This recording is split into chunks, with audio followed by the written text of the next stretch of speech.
المؤلف رحمه الله تعالى ونفعنا بعلومه في الدارين آمين. وبعد, adapun kemudian daripada itu, maka menuntuti akan daku oleh setengah-setengah daripada kawan-kawanku bahawa aku tulis baginya satu risalah pada menyatakan agama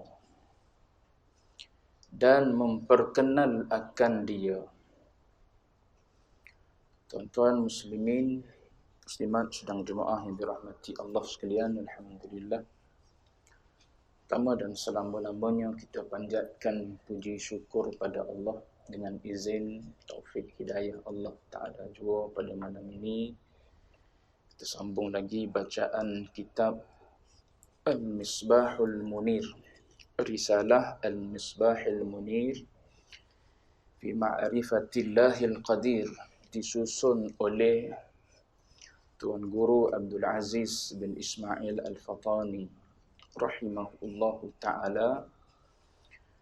Kita masih dalam muqaddimah. Setelah selesai daripada basmalah, hamdalah, selawat dan salam kepada Nabi, para sahabat dan juga ahli keluarga Nabi, maka dia masuk perenggan yang kedua ni. Dia nak cerita kepada kita tentang ba'is. Ba'is ni maknanya sebab kenapa dia tulis risalah ni. Sebab tu dia tukar uslub, kita panggil gaya bahasa percakapan, dengan menggunakan kalimah wa ba'du. Dah selesai dah intro dia, muqaddimah, basmalahnya, hamdalahnya, selawat pada Nabi, keluarga dan sahabat-sahabat. So yang tu dah selesai, jadi dia nak cerita, nak masuk cerita tentang kenapa dia menulis kitab ni. Jadi uslub dah berbeza. Dulunya uslub muqaddimah, gaya bahasa muqaddimah. Sekarang ni gaya bahasa dia nak cerita pada kita sebab kenapa dia tulis kitab. Sebab tu dia mula dengan wa ba'du. Lepas tu waw sebutir tu ganti kalimah amma. Biasa kita duk dengar amma ba'du, boleh juga. Orang tak gunalah wa amma ba'du. Tu tak erti orang panggil. Aku ada di kalangan kita wa amma ba'du. Tu kena tahulah, bila kita guna amma tak ada waw. Kalau kita buang amma, dia jadi wa ba'du. Lepas tu dalam kitab-kitab lain ada syarah lagi lah. Siapa orang mula-mula sekali guna amma ba'du. Dalam kitab I'anatul Talibin sebut, yang mula-mula guna amma ba'du ni adalah Nabi Allah Dawud alaihi salam. Sehinggalah siapa kepada kita duk gunalah amma ba'du ni. Kita duk biasa dengar hari Jumaat. Bila masuk amma ba'du, maka kita tahu tu maknanya habis dah tu muqaddimah, nak masuk pada isi, nak masuk pada cerita tentang khutbah hari tu. Takut masa tu amma ba'du kita pun leno. Tu walik dia berlaku di kita. Muqaddimah tadi dengar oleh-oleh cerah, hata dengar dah alhamdulillahil qail. Segala puji bagi Allah Ta'ala yang berfirman. Apa? Dia pun baca ayat. Ayat tu isyarat dah tu. Tajuk nak cerita apa hari Jumaat tu. Pada minggu tersebut. Kita dengar ayat tu, kita tahu dah. Tajuk dia tentang pilihan raya kecil. Contoh-contoh. Jadi kita boleh tahu memilih pemimpin. Ati'ullah wa ati'ur rasul wa ulil amri minkum. Kita tahu tu. Ini nak cerita tentang memilih pemimpin. Baik. Lepas habis muqaddimah tu, dia pun masuk amma ba'du. Maka dia nak cerita isi. Lagi kena celak mata sepatutnya. Sebab apa? Nak dengarlah isi khutbah ni. bagaimana calon pemimpin yang kita kena pilih. Gitu. Tapi kita masa itulah nak lenanya. Sebab apa letih kerja, nak macam mana? Cuma nasib baik tempat kita ni yang sembahyang Jumaat tu ramai. Kalau cukup-cukup 40 kat jawab dia, tak boleh seorang tidur. Mesti kena dengar segala rukun khutbah. Bukan isi khutbah, segala rukun khutbah. Kena maklum orang yang gitu. Ni rukun khutbah dia. Sekarang ni tak apalah sebab ramai-ramai. Kita tak tahu pun tak apa rukun khutbah. Tapi kalau 40 orang cukup-cukup dengan kita, maknanya 40 orang tu kena tahu rukun khutbah, kena dengar belakang. Rukun khutbah. Rukun khutbah tak banyak, sikit dah, pendek-pendek rukun khutbah ni. Kalau nak kira khutbah, jawab dia tak sampai 5 minit pun sebenarnya. Tasbih sebab tu khatib goreng. Bukan dia goreng lah orang buat teks tu. Baik. Mana tadi? Wa ba'du. Jadi waw tu ganti kepada amma ba'du. Lepas tu kenapa ba'du? Tu dia panggil dhammah sebab hadaf mudhafun ilaih. Orang mengaji lurah sikit-sikit boleh faham lah. Kenapa ba'du dal baca dengan dhammah? Sebab dia kata hadaf mudhafun ilaih. Tak ada mudhafun ilaih tu. Patutnya wa ba'dal hamdalah. Gitu. Wa ba'dal basmalah walhamdalah wassalati 'alan nabiy wa alihi wa ashabihi. Itu sepatutnya ada tapi tak ulang lah. Sebab sebut dah atas tu maklum. Bila sebut amma ba'du ataupun wa ba'du, adapun kemudian daripada itu maklum, kemudian daripada yang atas-atas tu semua sekali. Baik. Tu wa ba'du sebutin. Adapun kemudian daripada itu, maka dia nak cerita ba'ith. Menuntuti ni minta lah. Menuntuti akan daku oleh setengah-setengah daripada kawan-kawanku. Dia panggil atas jalan tawaduk Tok Guru. Kadang-kadang yang minta ni bukan kawan-kawan. Kadang-kadang yang minta ni anak murid. Yang duk mengaji dengan dia. Payah ni kita ni Tok Guru. Kitab apa? Kitab Usuluddin Aqidah ni kitab besar-besar semua. Nak habis pun lambat. Kita omong pun lanjut-lanjut dah semua. Yang duk mari ni 40 tahun ke atas lah ke tak? Kau mau 17 tahun semua ni. Lanjut-lanjut dah kita ni. 30-an lah, 40-an dah kita. Lepas tu nak berhabis kitab tebal pula. Boleh jadi sempat, boleh jadi tak sempat. Jadi anak murid biasanya duk minta Tok Guru buatlah satu kitab ringkas-ringkas. Mudah kita baca, mudah kita faham. Untuk bekal selesai fardu ain. Tapi tawaduk guru, dia sebut kawan-kawan. Tu tawaduk Syekh Abdul Aziz ataupun Tuan Guru Abdul Aziz bin Ismail Al-Fattani. Dapat kau kita, kawan kita panggil anak murid. Tu terbalik kita. Padahal kawan-kawan sepengajian dengan kita. Siapa fulan bin fulan tu? Anak murid aku. Tu padahal duk mengaji sekali. Sama-sama BA sekali. Kawan kita mari sekali duduk dalam majlis ilmu kita. Panggil anak murid dah. Ni anak murid aku ni. Walaupun mengaji sekali. Tu kita berasa tinggi daripada orang. Adapun ulama dulu dia tak letak diri dia tinggi. Walaupun anak murid dia panggil kawan. Tu dia kata, menuntuti akan daku. Ni mereka tu minta. Siapa minta? Kawan-kawan tu lah. Kawan-kawanku minta. Minta bahawa aku tulis baginya bagi kawan-kawan. Tulis apa? Satu risalah pada menyatakan agama. Dia panggil pun pada penulisan dia ni dia panggil risalah. Risalah ni bukan kitab lah maksud dia. Dia nak bagi tahu yang ni bukan kitab ni, risalah. Bila sebut risalah agak maknanya helayan-helayan. Kita orang Arab kita orang Melayu terjemah risalah ni dengan surat ataupun lembaran-lembaran. Maknanya beberapa helai lah kalau sebut risalah ni. Padahal kitab dia ni walaupun nampak nipis, tapi perbahasan dia cukup untuk melepaskan tuntutan fardu ain pada kita. Walaupun nampak nipis sangat-sangat ni kitab dia ni, tapi perbahasan dia bila kita baca selesai habis kitab ni, selesai tuntutan fardu ain atas kita mengaji ilmu usuluddin. Mengaji ilmu i'tiqad pegangan kita tentang Allah, tentang Rasul, tentang ghaibiyat. Jadi dia menamakan menamakan kitab yang dia tulis ni sebagai risalah je, pun juga atas jalan tawaduk dia, merendah diri dia bahawa dia tulis ni hanya satu risalah saja. Risalah dia yang dia tulis ni pada menyatakan agama.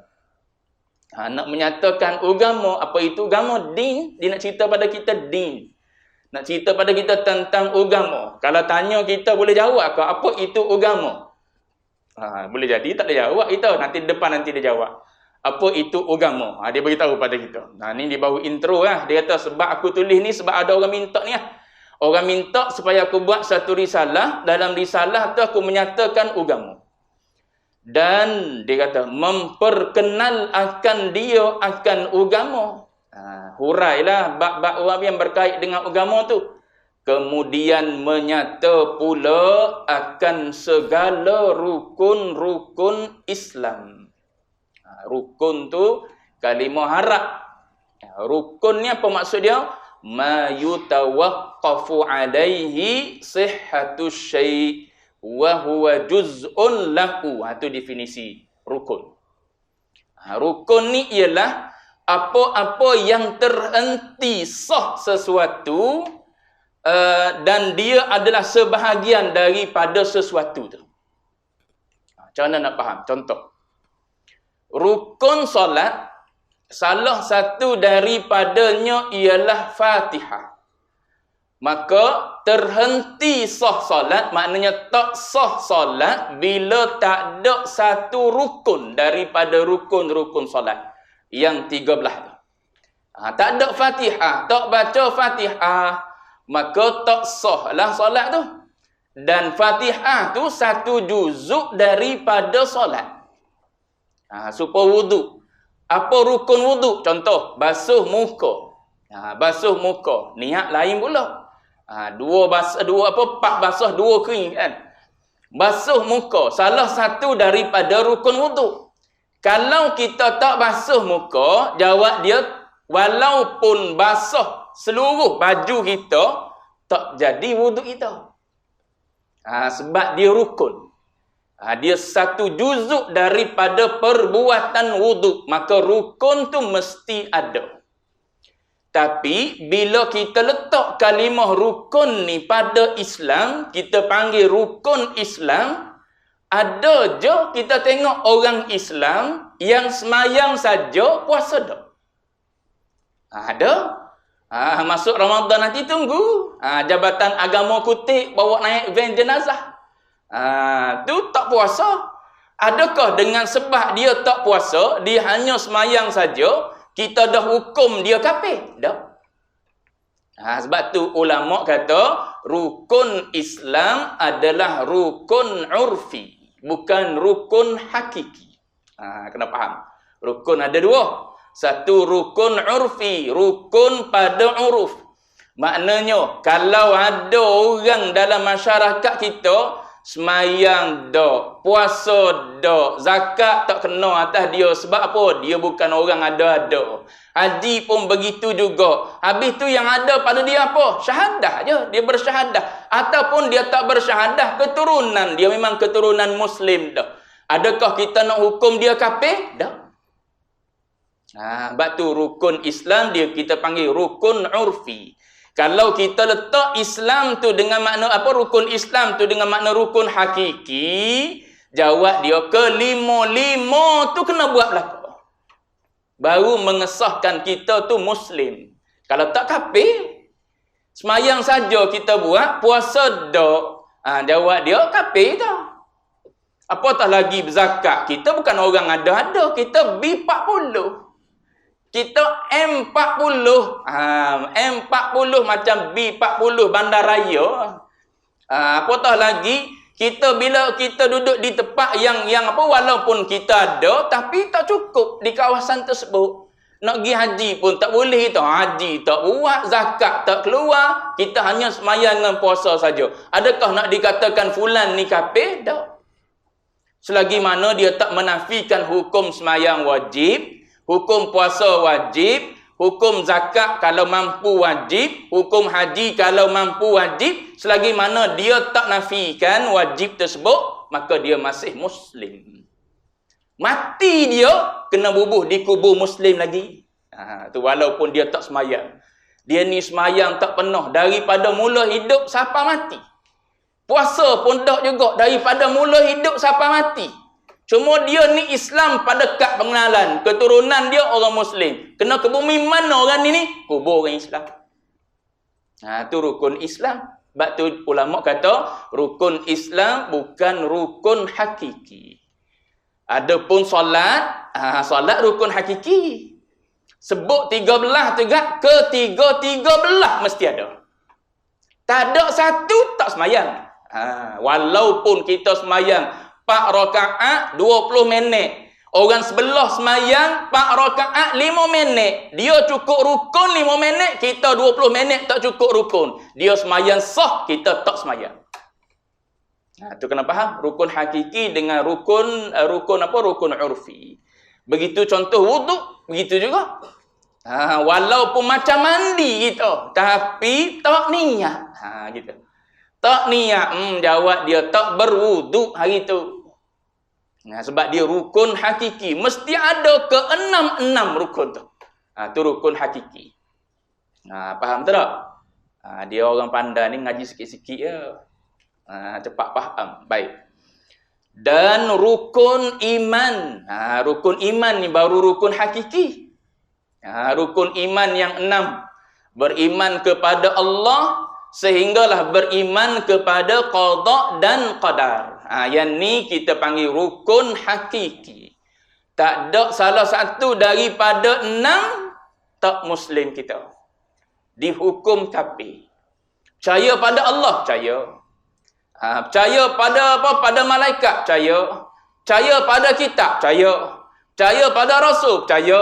Percaya pada hari kiamat, percaya. Cacat di mana? Cacat di qada dan qadar. Tuhan tak adil. Tuhan tak adil bagi aku hidup gini. Bagi aku susah dalam hidup. Anak tak jadi orang pula. Tuhan tak adil. Tu tak redha dengan qada dan qadar. Boleh jadi kafir. Tu ingat.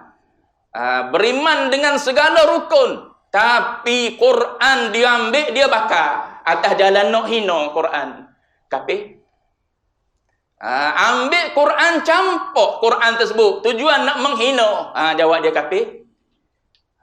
Tu bab tu rukun iman, rukun hakiki, mesti komplit ke 6 tu percaya. Tu antu'mina billah tu. Ketika Nabi ditanya oleh Jibril, mal iman, maka Nabi jawab antu'mina billah, sampailah wa tu'mina bil qadari khairihi wa syarrih. Baik buruk semua mari daripada Allah Taala. Jangan duduk kata baik je mari daripada Allah, buruk mari daripada diri kita sendiri. Pegangan pun gitu juga. Mulut sebut boleh kira lagi. Mulut biasa kita duduk dengar orang sebut. Baik mari daripada Allah, yang buruk mari daripada saya gitu. Dia sebutkan selepas hujung dia nak habis mengajar. Hujung daripada kuliah tazkirah Isra' dan Mi'raj. Contoh. Dia pun katalah yang baik semua daripada Allah, yang buruk mari daripada saya. Adakah itu pegangan? Dia kata ta'adduban ma'allah, beradab dengan Allah. Tak apa. Pegangan kau tu Ustaz? Pegangan. Pegangan sudah. Sebab apa? Baik dan buruk semua daripada Allah Ta'ala. Tak ada siapa-siapa boleh buat benda baik, benda buruk sendiri. Tak ada siapa-siapa yang boleh halang kita nak jatuh pada benda buruk. Tak ada. Allah Ta'ala. Kita jatuh pada benda buruk atas izin daripada Allah Ta'ala. Bila Allah Ta'ala izin jatuh, Allah Ta'ala tak izin tak jatuh pada benda buruk. Cuma pada adab percakapan kita tak sandarlah pada Allah Ta'ala. Supaya kita dengan mak ayah kita lah. Kenapa kita tak mengaji tinggi? Mak ayah kita tak peduli zaman kita kecil-kecil dulu. Dia tak kisah pun kita pergi sekolah, tak pergi sekolah. Ikut mung lah, mu nak sekolah, kau tak nak sekolah. Mu rajin tak mugi, mu tak rajin tak ikut mung lah. Mu nak pergi mana pun. Ada mak ayah dulu-dulu lah. Mak ayah hari ni jangan cakap gitu. Mak ayah hari ni kalau boleh naik kereta sampai dalam kelas atas.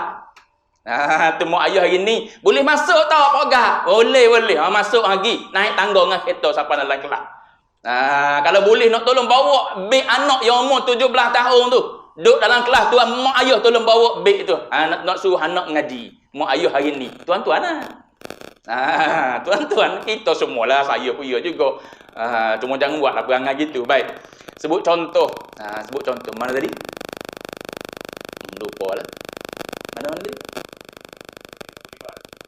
Oh. Rukun iman bukan. Apa tadi mana? Hilang point. Ustaz tu sebut tadi. Ustaz tu sebut. Kalau dia sebut hanya di mulut dia saja, maknanya dia beradab dengan Allah. Begitulah kita beradab dengan mak ayah. Orang tanya kita, kenapa mu ni pandai, tengok duk kira matematik pandai, tapi kenapa tak kerja besar? Tahu aku dulu malas ngaji. Kita tak kata mak ayah kita.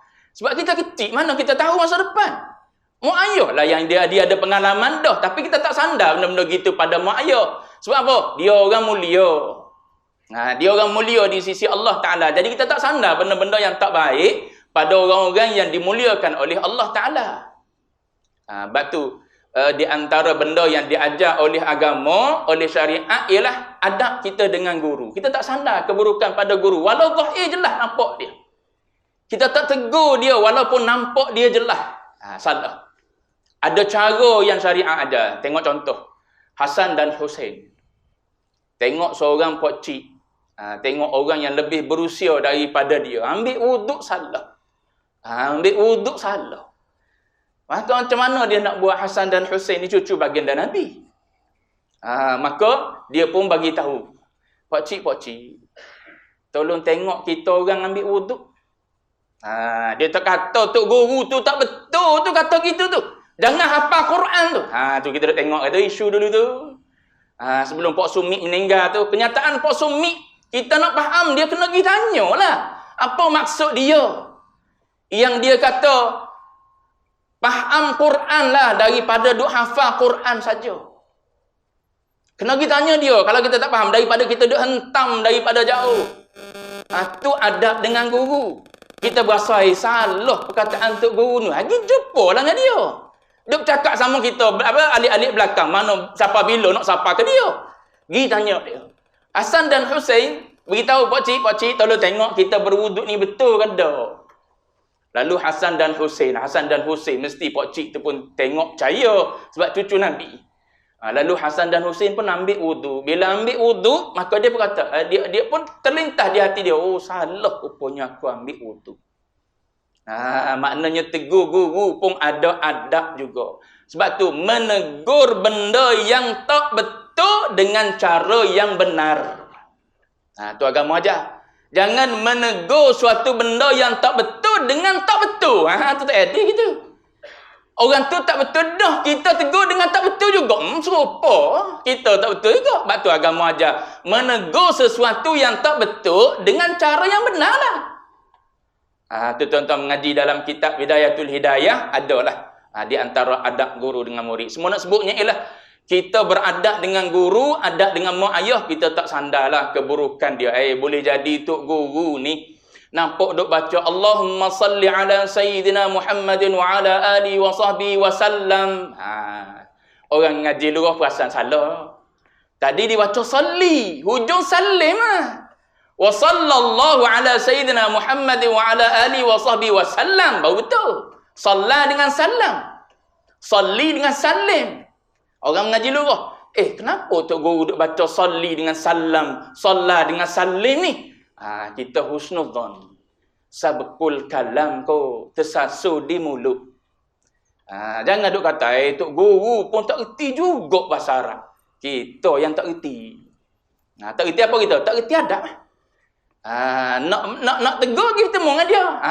Tok guru dengar saya baca selawat, betul tak baris saya baca ni tok guru. Gitu. Tu baru kita beradab. Ni kan dengan Allah Taala pula. Jadi beradab lebih tinggi lagi. Apa yang baik daripada Allah, apa yang tak baik, tu sandar pada diri kita sendiri. Tu ta'adduban ma'allah. Tuan-tuan baca dalam surah Al-Kahfi, tuan-tuan akan bertemulah kisah Nabi Musa dengan Nabi Khidir alaihi salam. Nabi Khidir saat menceritakan kepada Nabi Musa kenapa dia buat perbuatan tebuk kapal, bunuh budak tu, kemudian bina balik rumah, yang baik dia sandar pada Allah. Ammas safinatu fakanat limasakina ya'maluna fil bahri fa'aradtu an a'ibaha. Tengok dia sandar pada diri dia. Aku yang nak mengaibkan kapal. Padahal Allah Ta'ala yang ilham suruh dia bocorkan kapal tu. Supaya apa? Tak ada raja-raja yang zalim ataupun pemerintah yang zalim boleh ambil kapal tu. Tapi tak. Dia sandar pada diri. Fa'aradtu an a'ibaha wa kana wara'ahum malikun ya'khudhu kulla safinatin ghasba. Wa ammal ghulamu, dia disandar pada dia tu. Fa aradna an yubdilahuma rabbuhuma khairan minhu zakata.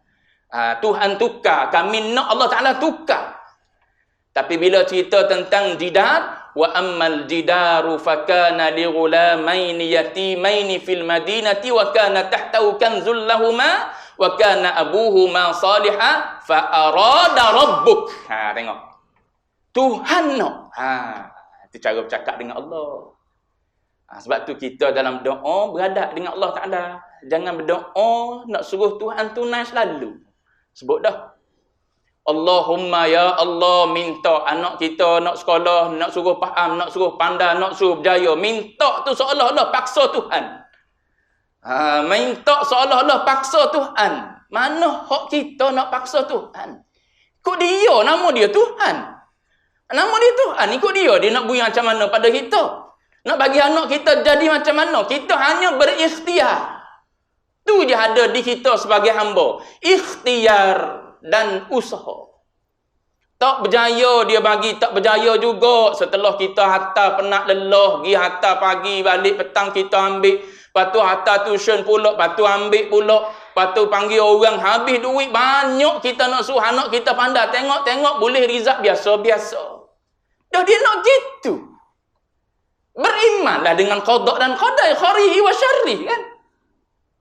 Tak boleh redha dengan Allah Ta'ala. Lepas tu dia sebut raditu billahi rabba.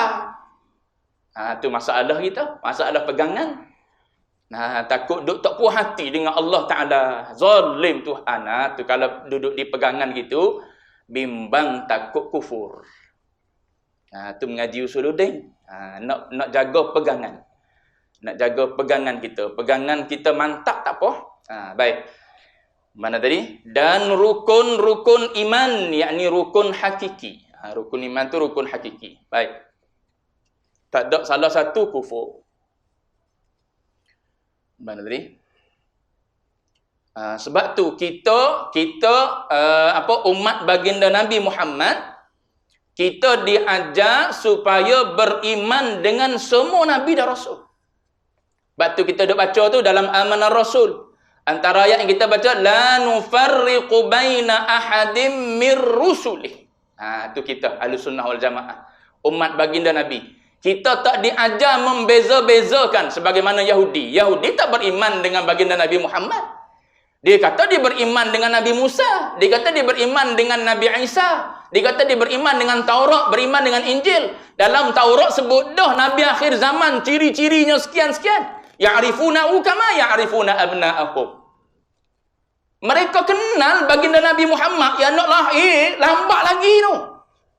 Tapi dalam kitab duk cerita dah rambut gini, muka gini, tubuh gini. Cerita semua dah dalam kitab mereka. Sehingga seolah-olah kata Allah Ta'ala dia kenal macam lebih daripada kenal anak dia sendiri lagi, kata Allah Ta'ala dalam ayat. Ya'rifunahu kama ya'rifuna abna'ahum.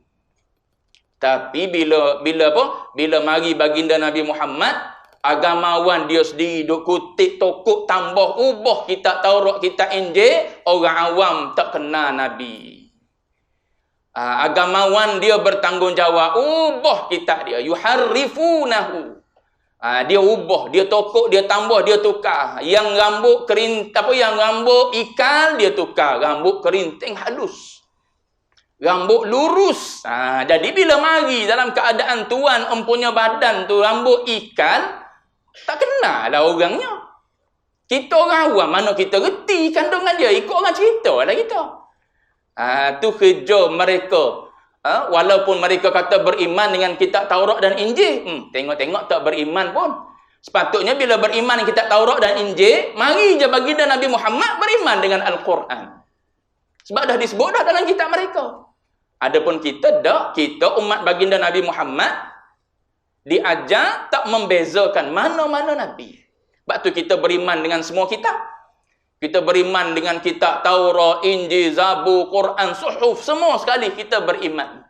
Dengan Nabi-Nabi semua daripada Adam AS sehinggalah baginda Nabi Muhammad. Kalau kira Nabi pula berapa orang? Beratus ribu, 124,000 Nabi. Semua sekali kita beriman. Yang termaktub dalam Quran, tak termaktub, semua sekali kita percaya Nabi dan Rasul. Utusan Allah Ta'ala. Tu kita yang diajar oleh Quran, diajar oleh Nabi. Cuma dari sudut kelebihan, yang tu kita tak kata Nabi-Nabi ni serupa kedudukan dia. Sebab Allah Ta'ala sendiri sebut, tilkar rusulu faddalna ba'dahum ala ba'd. Tilkar rusul, rasul-rasul ni kata Allah Ta'ala, ada yang kami lebih daripada sebahagian yang lain. Ada yang kami lebihkan kedudukan mereka berbanding dengan nabi-nabi yang lain. Itu dari sudut kelebihan tu, tilkar rusul tu. Bukan maknanya kita tak beriman dengan nabi, dengan nabi-nabi sebelum, beriman dengan baginda Nabi saja, tidak. Kita beriman dengan semua dari sudut kelebihan. Kelebihan Nabi kita lah, Sayyidina Muhammad tu adalah yang paling mulia sekali berbanding dengan nabi-nabi yang lain. Tu ulama bahas lah dari sudut khasais dia pula. Baik. Tu rukun iman. Di antara rukun iman tu beriman dengan Rasul. Maka kita beriman dengan semua Rasul. Baik. Dan ihsan. Dan memperkenal akan dia, kemudian menyata pula akan segala rukun-rukun Islam dan rukun-rukun iman dan ihsan. Tu dia akan sebut pada kita nanti. Satu-satu dia akan buat bab-bab kecil nanti. Dan ihsan. Apa ihsan? Ihsan ni berbuat baik. Daripada ahsana yuhsinu ihsan. Tu berbuat baik. Nanti dia akan cerita. Kemudian dia kata menyuruh akan daku. Siapa menyuruh ni? Sahabat-sahabat tu lah, rakan-rakan tadi. Menyuruh juga akan daku pula menghuraikan segala hukum syarak dan hukum adat dan hukum akal. Tu 3 hukum. Bila sebut hukum, ada 3. Hukum syarak, ada hukum adat, ada hukum akal. Hukum syarak maklum. Di bawah hukum syarak pecah 5. Ada wajib, ada sunat, ada harus, ada makruh, ada haram. 5. Tu setiap perbuatan tak lari daripada 5 tu. Setiap perbuatan mukallaf tak lari daripada 5 tu. Itu dipanggil hukum taklifi. Dipanggil hukum syarak, hukum taklifi. Tak ada yang ke-6 bid'ah, tak ada. Kait sikit. Tak ada yang ke-6 bid'ah, tak ada. Bid'ah bukan hukum. Yang duduk sebut perbuatan tu bid'ah, perbuatan ni bid'ah, tu bukan hukum. Tu nak beritahu perbuatan tu tak ada asal daripada Nabi, sahabat, salafun as-salih. Tu ya. Lepas bila timbang dengan timbangan syarak, keluar 5 tu lah. Ada bid'ah yang haram, ada bid'ah yang sunat, ada bid'ah yang makruh, ada bid'ah yang harus, ada bid'ah yang wajib. Tu baru hukum. Dia mari sedap-sedap. Maulid Nabi bid'ah. Bukan bid'ah maulid Nabi. Maulid adalah perbuatan baru yang dibuat selepas daripada zaman Nabi. Hukum buat maulid, tengoklah dalam tu. Kandungan dia ada apa? Ada penceritaan kisah-kisah Nabi. ada apa? Ada selawat pada baginda Nabi. Ada baca Quran. So adakah kita nak hukum bid'ah ni haram? Kalau berani kata bid'ah tu haram ni. Ulama tak mengharam pun, sebab tu ulama mengatakan ada bid'ah hasanah, ada bid'ah dalalah. Ada bid'ah yang baik, ada bid'ah yang sesat. Yang sesat tu yang haram lah. Yang tak sesat mungkin boleh jadi bid'ah yang wajib. Bid'ah wajib kena buat. Macam para sahabat lah buat bid'ah. Sayyidina Umar himpunkan umat Islam pada zaman dia semayang tarawih dengan seorang imam. Kemudian dia kata ni'matul bid'ati hadih. Inilah sebaik-baik bid'ah. Tu maknanya bid'ah tu adalah bukan lagi bid'ah dalalah. Sebab apa dulu tak ada? Sebab Nabi ni adalah di tubuh dia ataupun di perbuatan dia tu keluarnya hukum syarak. Bila tak ada dah Nabi, tak ada timbul dah lah hukum nak berubah.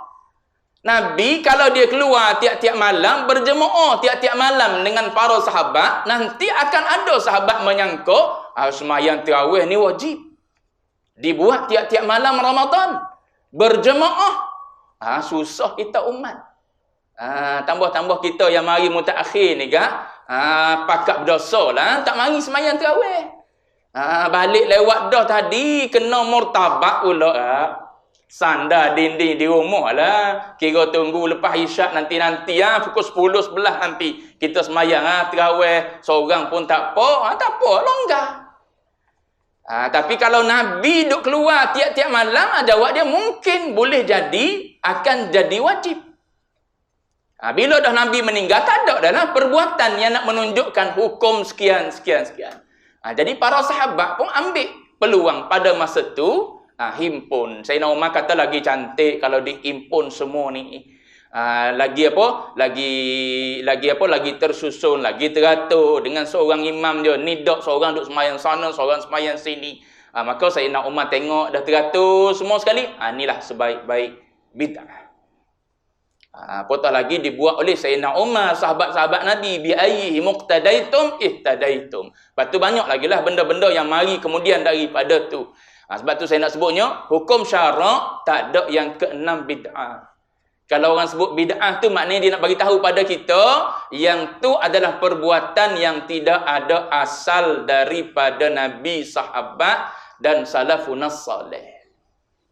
Cuma tanyalah dia. Majlis tahlil, apa ada? Baca Quran, tak ada asal. Tak ada asal. Bertahlil, tak ada asal.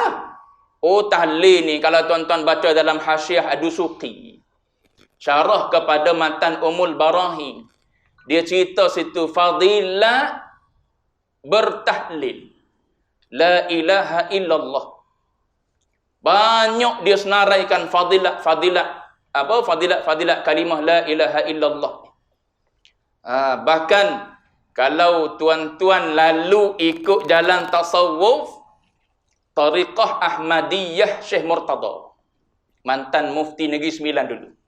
Syekh Murtada, orang ambil bai'ah tariqah Ahmadiyah je, kena zikir la ilaha illallah 10,000. Kita bunyi 10,000, nafsu mana setuju kita. Orang nak suruh jadi comel jiwa, tapi kita tak nak macam mana. Terpulang pada masing-masing. Cuma nak sebutnya ialah ada dalam majlis tahlil tu la ilaha illallah, tak ada asal. Asal ada. Nabi suruh sebutkan perbanyakkan kalimah la ilaha illallah. Patu ayat Quran semua kita dah baca tu, daripada Fatihah, daripada qul huwallahu, qul a'udzu birabbil falaq, qul a'udzu birabbin nas. Patu baca awal surah Baqarah, semua ayat Quran kita dah baca tu. Selawat pada Nabi, tak ada asal. Kalau ada asal, maknanya dia bukan bid'ah dalalah yang sesat sehingga melayakkan kita masuk neraka. Kerana gimana? Di majlis tahlil. Itu kena faham betul-betul. Ambil ilmu, ambil daripada orang yang betul-betul faham agama. Baik. Mana tadi? Jadi hukum syarak. Hukum syarak ada 5. Bawa hukum syarak tu. Dan hukum adat. Hukum adat ni apa? Hukum adat ni hukum kebiasaan. Hukum ikut kebiasaan. Apa hukum ikut kebiasaan? Hukum ikut kebiasaan. Contoh, kalau kita terjun dalam kolam, maka tubuh kita akan basah. Tu. Berapa kali duk berlaku kebiasaan yang sama tu? Paling kurang 2 kali. Paling kurang. Lepas tu bukan 2 kali lah. Tiap-tiap orang yang terjun dalam kolam tu, mesti akan basah. Makan nasi, kalau 3 pinggan, kenyang. Berapa responden kita ambil? 10 orang katakanlah. 8 orang kata kenyang. 2 orang kata tak kenyang, ada saka. 2 orang kata tak kenyang. Cukup dah. Sebab apa? Saya sebut tadi. Sekurang-kurangnya 2 orang. Maknanya dah berulang tu. Orang ni makan 3 pinggan, dia kata kenyang.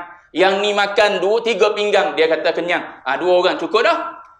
Kita dah boleh buat dah hukum adat. Makan nasi, kalau 3 pinggan, kenyang. Kalau tak kenyang, itu adalah belaan. Ada bela tu.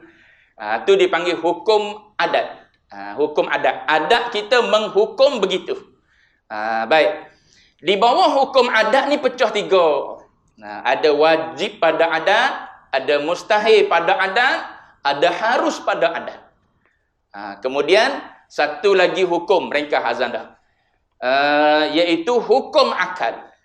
Hukum akal. Di bawah hukum akal ni ada 3 juga. Wajib pada akal, mustahil pada akal, harus pada akal. Makan nasi 3 pinggan pada hukum adat, kenyang ke tak kenyang? Adat kata kenyang. 100 responden, 100 akan kata kenyang lah 3 pinggan. Ada makan 3 pinggan tak kenyang. Itu luar biasa betul tu. Bangla pun kenyang maksudnya. Kita yang bekerja bekerja duduk dalam bilik, dalam aircon lagi lah. Sepinggan pun cukup dah. Dia yang bekerja buat bangunan 2 pinggan tu rasa kenyang, menyandar dah rasanya. Cuma nak sebutnya, hukum adat akan kata makan 3 pinggan kenyang. Tapi hukum akal akan kata harus. Boleh kenyang, boleh tak kenyang. Tu akal. Akal akan kata boleh jadi kenyang, boleh jadi tak kenyang 3 pinggan. Sebab apa? Sebab hukum akal dia tak boleh berdiri sendiri. Hukum akal dia mesti berkait ataupun dipandu oleh syarak. Oleh nas syarak. Bila rujuk pada nas syarak, Nabi ada cerita, orang yang nak meninggal, kalau dibagi minum 7 lautan tak hilang haus. Tu. Maknanya, hukum akal boleh kata, boleh kenyang, boleh tak kenyang. Boleh hilang haus, boleh tak hilang haus. Sebab apa? Dalam nas syarak ada sebut kita. Dalam nas syarak ada sebut kita. Baik, contoh. Hukum akal dengan hukum adat. Ni benda-benda nak kena faham dulu ni. Sebab nak cerita tentang sifat Allah Ta'ala. Nanti kan duk celaru. Allah Ta'ala ni wajib ada. Allah Ta'ala ni tak serupa dengan makhluk. Hukum syarak ada. Wajib tak serupa dengan makhluk. Mana dalil dia? Laisa kamithlihi syai'. Pada syarak sebut itu. Ada dalil tadi saya baca. Pada adat Allah Ta'ala mustahil serupa dengan makhluk. Jangan duk kata harus.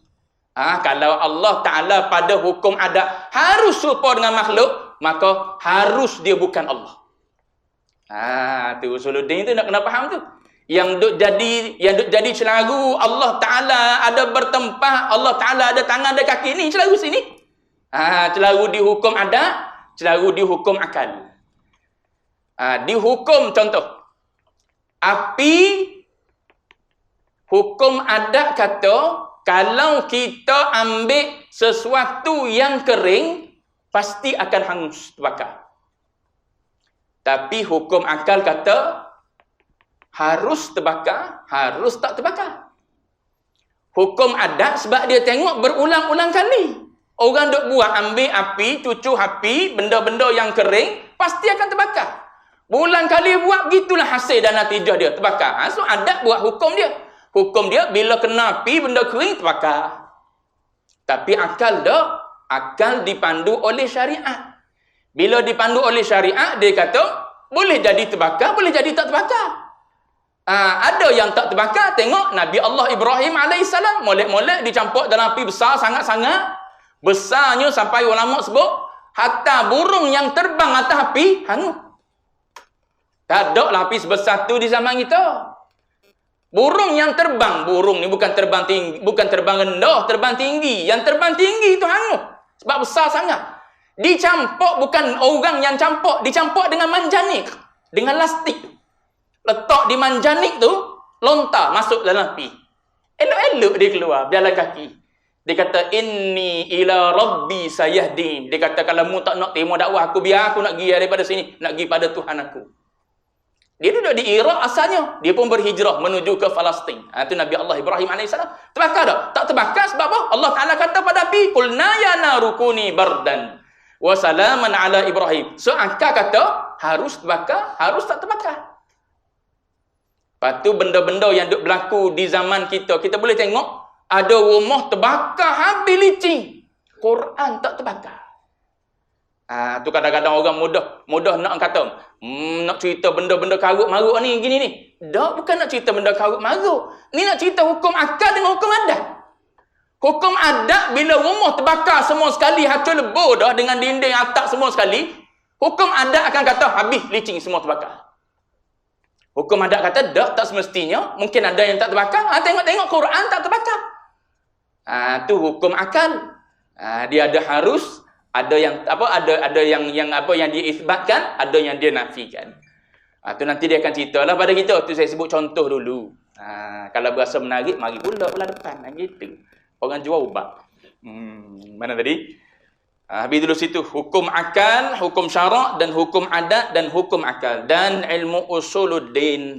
Itu di antara permintaan kawan-kawan dia, suruh dia susung ilmu usuluddin. Akan datang pula sambung. Wallahu a'lam. Wa ilmuhul atam.